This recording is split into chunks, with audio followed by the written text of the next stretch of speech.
in order to combine corporate governance rules in public companies, supported by the securities markets, as well as by institutional investors. This wasn't a success. We have to say quickly, these are two different points of view, and the rules of corporate governance amongst institutional investors will not coincide with corporate governance from the point of view of the state treasury or the stock exchange, because they have different functions. It's our purpose to ensure that the companies are transparent, because we believe that transparency in companies, as well as the transparency of our activities with respect to companies, will support the value we generate for our customers in the long term. If we talk about the rules followed by the ministry, there are many footnotes which can change the rules of cooperation, because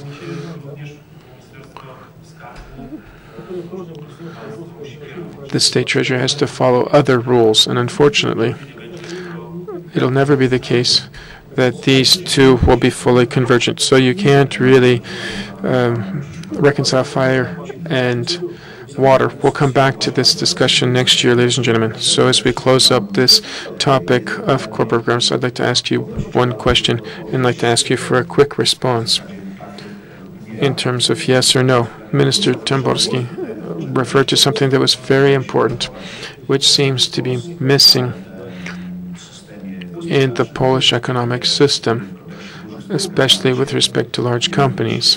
What do I have in mind? So incentive systems for managers where we have options or stock, so as to align their interests with the state treasury as a shareholder, as well as other commercially minded shareholders, as well as the management of these companies. If these incentive programs were to be implemented in state treasury companies, would you be in favor or against? And I start from my left. Yes, with certain limitations. These limitations would be defined by two issues. I'll give you an illustration like PKN Orlen or Lotus. An option program should be construed in such a way so that it should be aligned to the strategy of the company, and it should compensate for actual actions taken by the management, because if the results of the company improve just because of oil prices moving in the world, well, the management's ability to improve the refinery margin, their impact is zero. So from this point of view, you have to construe these programs very well in terms of what the management has delivered. The second condition or prerequisite is to ensure that this option program or motivation program should be aligned to the size of the company. It can't be too generous, because the capitalization of these companies nevertheless is very large. Pavel, I believe when we think about we're a good addressee to help Minister Tambowski in preparing these incentive programs. Where we're a major shareholder, we have incentive programs being implemented.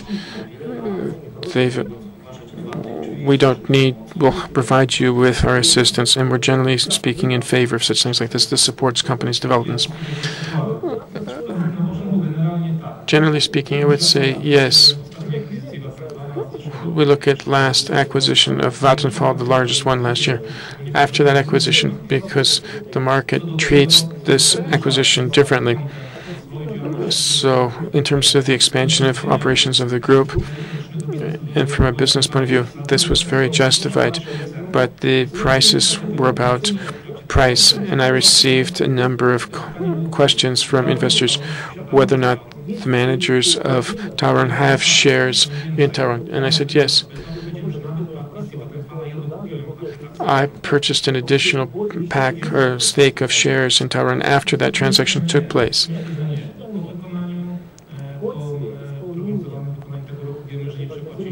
We know that we haven't overpaid for that deal.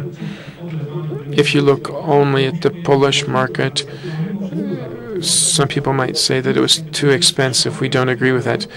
So I would say, in the first case, yes.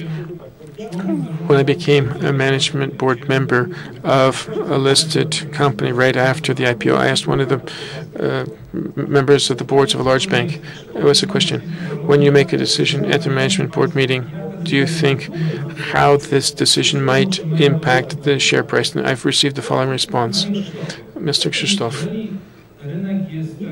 if the market is in a downward trend, even if we were to stand on our heads, there's nothing we can do, that our share price as the only one is going to go up. That's sort of the situation we're in today.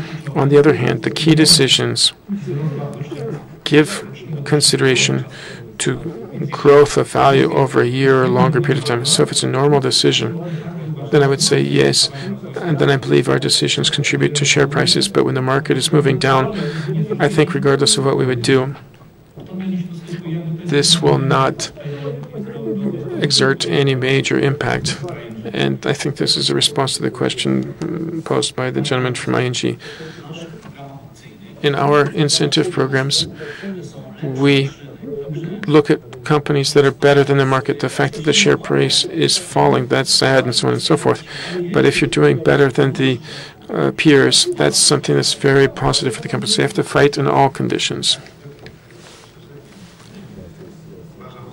I personally believe that managers from state treasury companies should be motivated according to the same rules as other companies, insofar as a given company has pure business goals. Because if there are other goals, other strategic goals, then it's very difficult to create a motivation program based on options or shares, because these other non-business objectives may stand in opposition to the business objectives. And then Minister Tamborski, 8 VIG-20 state-owned companies are holding their breaths right now. In terms of the concept of companies with state shareholdership, well, this discussion is moving on. We talked about, of course, implementing corporate governance, taking companies public, professionalizing the hiring process, the recruitment process, bringing in supervisory board members. These are things that we've done in the past. Now the question is about how we can compensate these managers effectively. And the next stage of discussion is how can their interests be aligned to the interests of the shareholders. And of course, the state treasury is a rather peculiar shareholder, and perhaps it may have objectives which are, say, long-term in nature, in terms of how the company should conduct itself on the market and what its role is in the economy of the country. So that's my one sort of caveat. So I think that this dialogue and this consensus, which is the domain of the Polish market, where the creative contribution is being made by the state treasury, by the pension funds, I think a concept will be formulated and crafted in the upcoming years, because our market, the Warsaw market, cannot be an exception on the global capital markets map. So we've talked about this globalization. I think we can bring our panel to an end, concentrating on the internationalization of capital markets and the globalization of the Polish market, and expanding upon its regional importance. On one hand, more and more international capital, which of course is competing with domestic capital in an obvious way. Then we also see more and more international companies which are accessing the opportunity to amass capital from the Warsaw Stock Exchange from both international shareholders as well as domestic shareholders, especially the pension funds. So I'd like to pose a question to representatives of the Polish pension funds. The globalization of the Polish Stock Exchange and its internationalization, is this an opportunity or is it a threat in terms of generating better results on your investments? I'm not sure why it would be a threat at all. If we've got more opportunities for investments, we have more opportunity to diversify from a portfolio theory approach. This means that we should be able to do better in that situation. Of course, certain sectors aren't very well represented or less well represented. We had a recent appearance in the stock exchange. We had some sectors that weren't very well represented, and so we need to Kiki, which is a Slovenian company, which elected to be listed more so recently. This Kiki is so I fully support the idea and endorse the idea of our stock exchange becoming a regional hub in Central and Eastern Europe, to have the opportunity to bring in new companies, to have dual listings, new IPOs. So we're very open to those type of issues. In terms of globalization, I think there is a bit of a threat for the stock exchange. There are two reasons. The first one is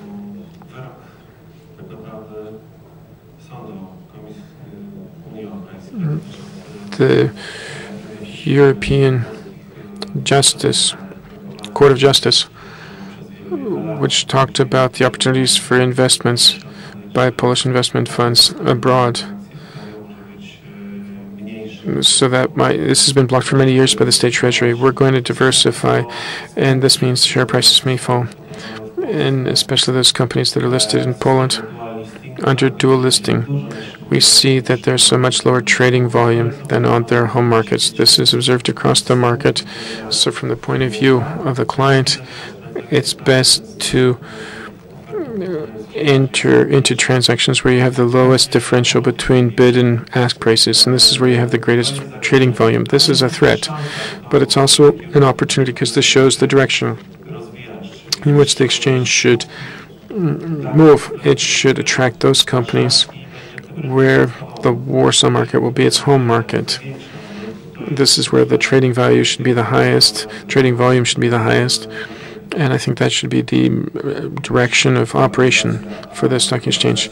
Then, if we look at the globalization of the Polish capital markets and the government strategy, Minister, you mentioned, Pavel, at the beginning, this subject in terms of the general policy and the government strategy. What does this look like on a day-to-day basis? What sort of actions is the ministry taking? What's your role to ensure that this globalization process and in growing the global importance of the Warsaw Stock Exchange as an effective platform for capital transfer would grow and grow? So larger volumes attract even higher volumes.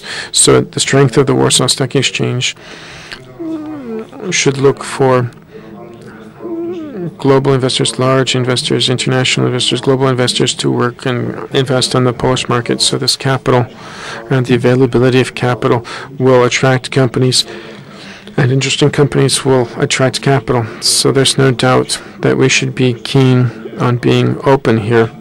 But of course, our fundamental objective is for the Polish market to grow, because the Polish market, the Polish capital market, is important for our economy, for our companies, for our entrepreneurs. In terms of what the ministry is doing, the state treasury, I think this is a unique central government agency, not only in Poland but elsewhere. And I can admit with a certain amount of pride that when people ask us about our experience, not only colleagues